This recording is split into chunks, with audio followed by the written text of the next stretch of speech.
سلام به همه دوستای عزیزم، حالتون چطوره؟ من میلادم و اینجا دکتر دیجیتاله. خوش اومدید به کانال من. تو این ویدیو میخوایم با هم یه پوکو ایکس تری رو با هم سی پی یو بزنیم و به چرخه کار برش گردونیم. عمدتا خرابی های پوکو ایکس تری هم به خاطر فشار زیادیه که روی سی پی یو میاد، بیشتر روی گیم و اینا، باعث میشه که پردازنده قلب بزن و دستگاه خاموش بشه که با ریبال سی پی یو و رم این مشکل حل میشه و دستگاه روشن میشه. خب تو ادامه ویدیو بریم با هم کارای این برد انجام بدیم. برای اینکه برچسبش رو برداریم، من اول گیره بردم رو میارم، برد رو روش سوار میکنم.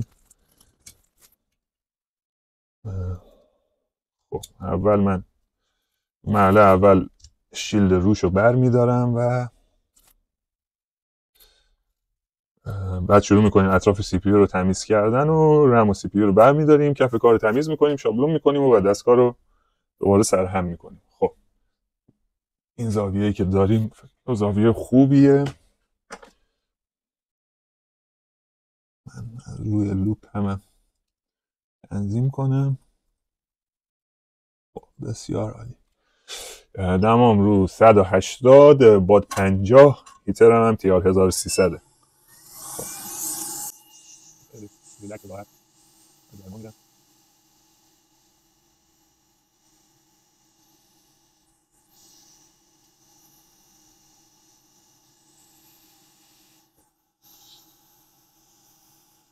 خب اول حالا شیلد رو برداشتن، حالا اینا دیگه ریزکاریه، تمیزکاریه که موقع سی پی یو زدن اینا دیگه زیر سی پی یو نره یا ما رو اذیت نکنه.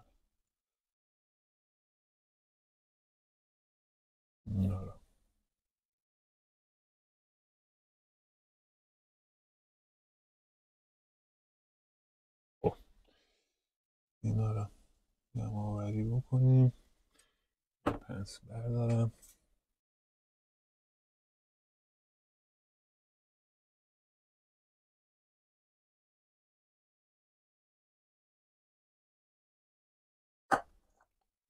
حالا یه پنبه برمیدارم و چسبای جاش که روی شیلدم چسبیده بود اونا رو هم تمیز میکنم که کارم تمیز باشه.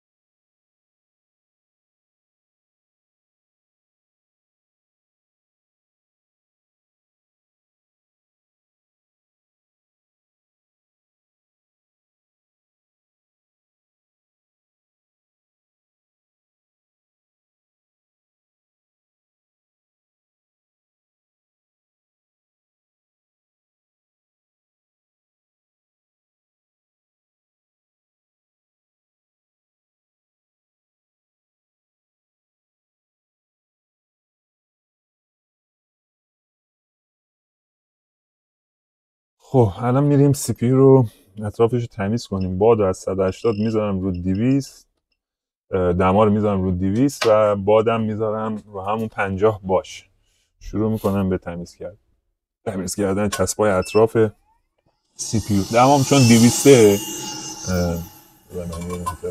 دمام چون 200 و پایای قطعات 230 درجه است، آسیبی نمیرسه، یعنی باعث نمیشه که قطعات اطراف با این دمایی که دارم کار میکنم غل بزنه و من راحت میتونم کارم رو انجام بدم. یه نازل پهن سرکجم دارم، شروع میکنم اطراف سی پی یو رو گرم کردن. کم کم شروع میکنم چسبشون رو خراش دادن.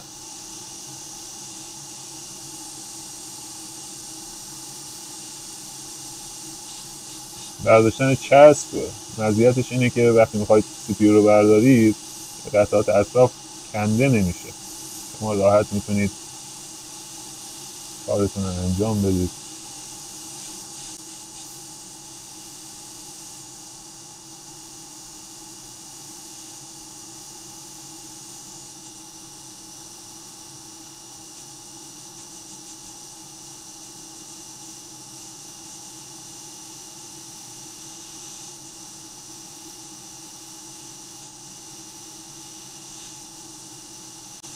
و تقریبا خوبه.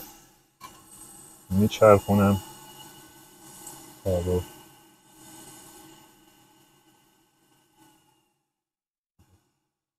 تصویر رو براتون در بیارم. خب دوباره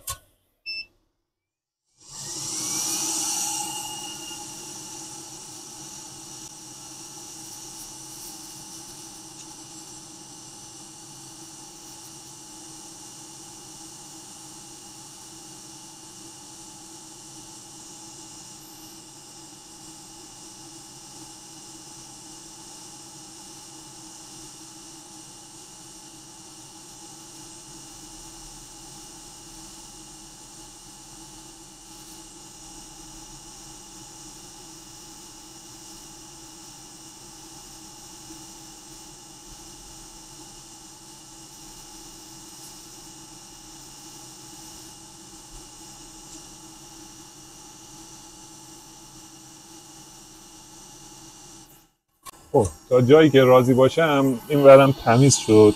بعد که سی پی یو رو برمی‌داریم قشنگ دور قطعات هم همه رو چسباش رو تمیز میکنیم تا نسبت به موضوع اینکه قطعات اطراف سی پی یو سر جاشون هستن هم مطمئن میشیم. بریم سراغ قسمت بعدی. سخت‌ترین قسمت یعنی پرقلق‌ترین قسمت این قسمته، به خاطر این خازن بزرگی که نزدیکه خیلی با احتیاط تمیز کنیم.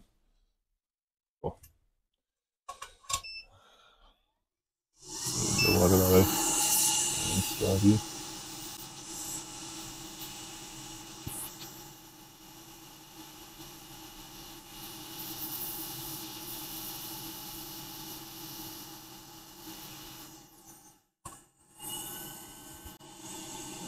قسمت بالا که مربوط به رم هستم تمیز میکنم، بعد رم رو بر میدارم، دوباره اطراف دسترسی بیشتری به اطراف سی پی یو دارم، قسمت های پایین تر از اونجا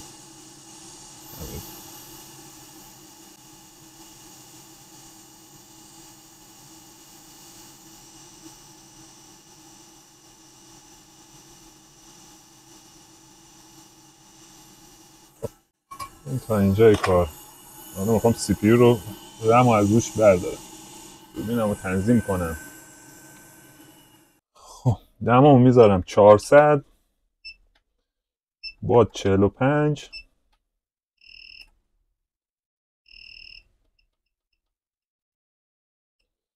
خب با این تیغ رم رو بر میدارم، هیتر رو بر میدارم، اطراف رو قشنگ گرم میکنم، زور نمیزنم واسه رفتن داخل تیغ، تست میکنم دونه دونه تیکه به تیکه. هر زمان که فرصت مناسب بود تیغم رو فرو میکنم. الان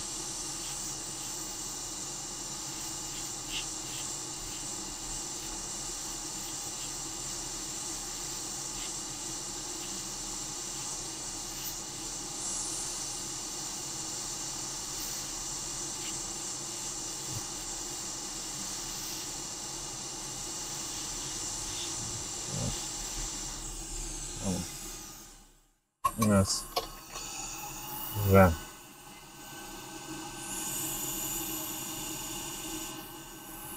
قشنگ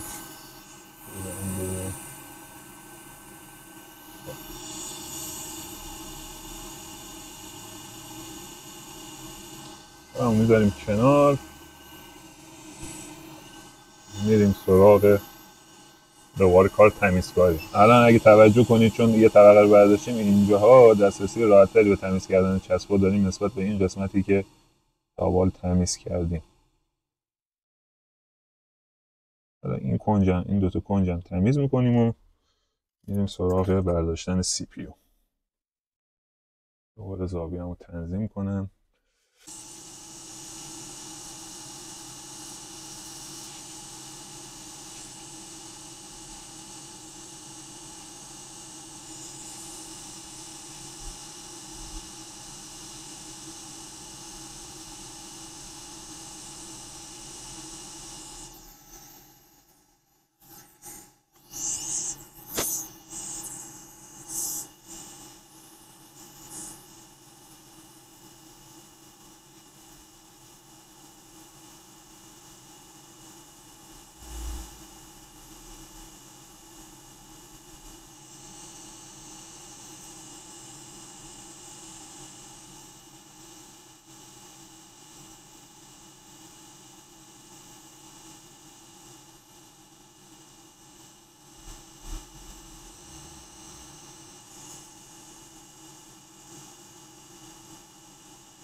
دیگه الان تمیزکاری خوبه.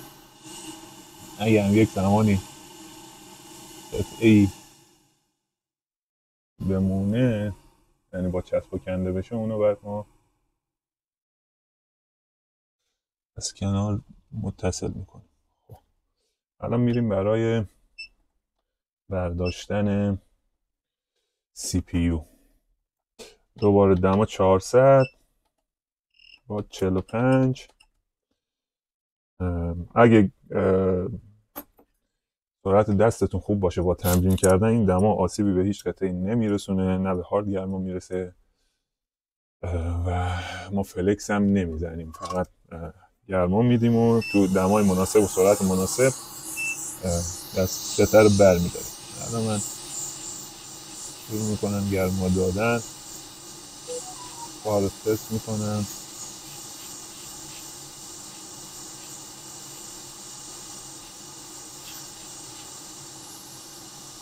من آماده است و به خاطر دوربینا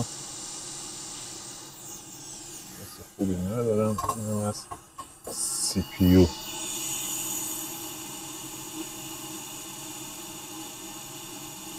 کاملا ساده بدون اینکه وقت از دست بدم. یکم به کار فلکس اضافه میکنم، فنم رو روشن میکنم،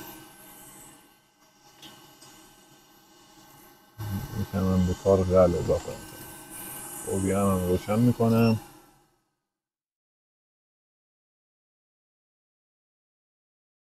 این زیاده میتونم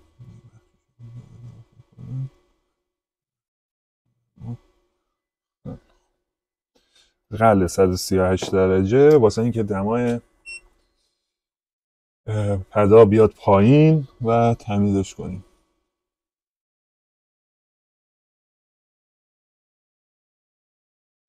نگه نمیدارم خیلی روی کار، میچرخونم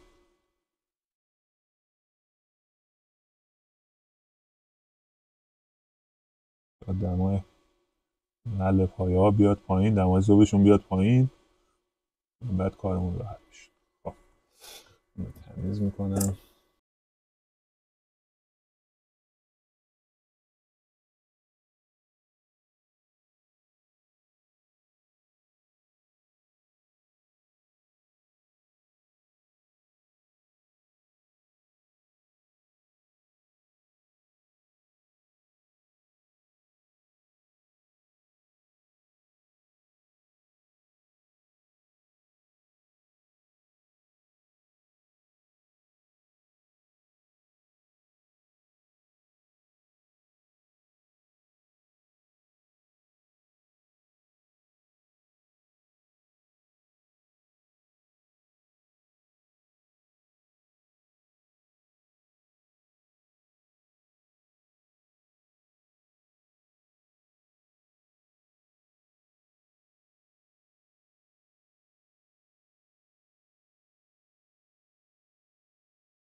بازو میذارم دوباره رو 200. شروع میکنم به تمیزکاری اطراف سی پی یو.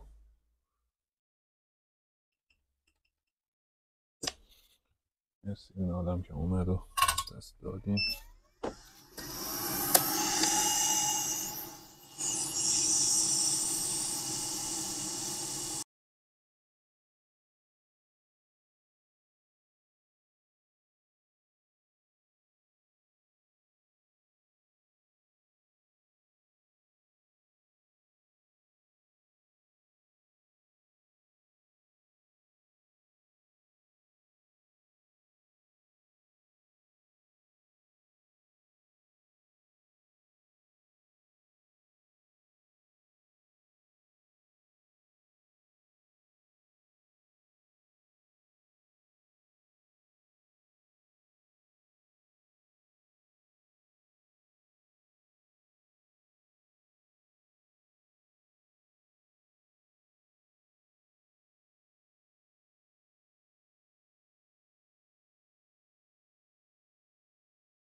تمیزکاری ما تقریبا تموم شد. هر باید یه دونه قلب بکشیم. این خازنی که اینجا ریخته رو درست کنیم.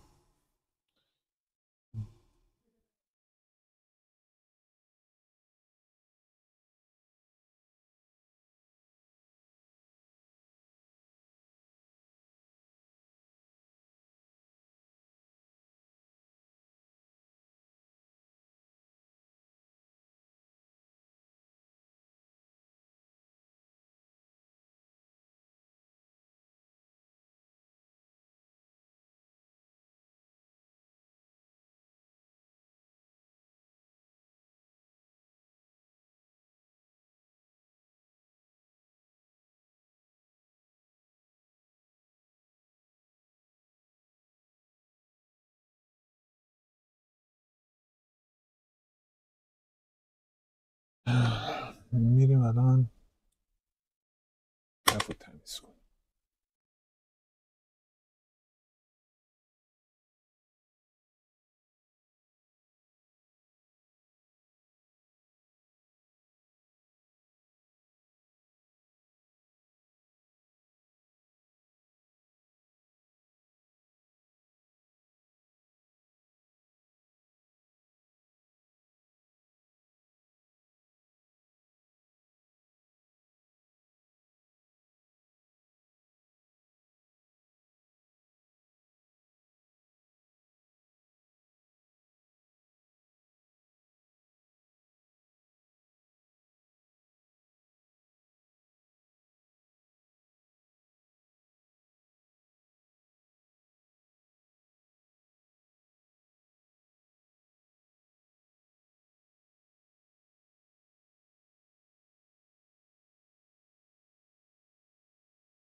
این کار دیگه تمام. یه دونه تمرین فرچه خیلی ریز میخوام بزنم،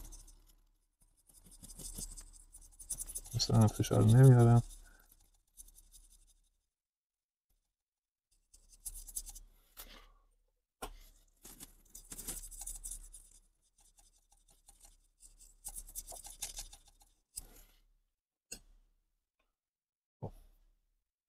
این دیگه کار ما اینجا تمام.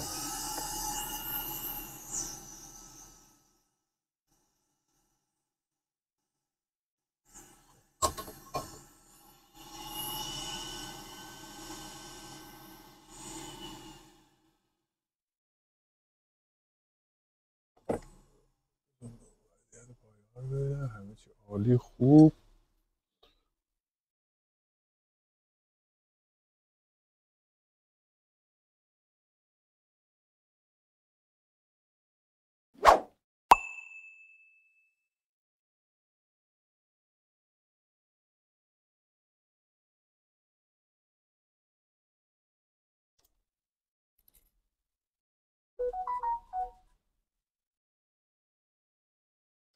خب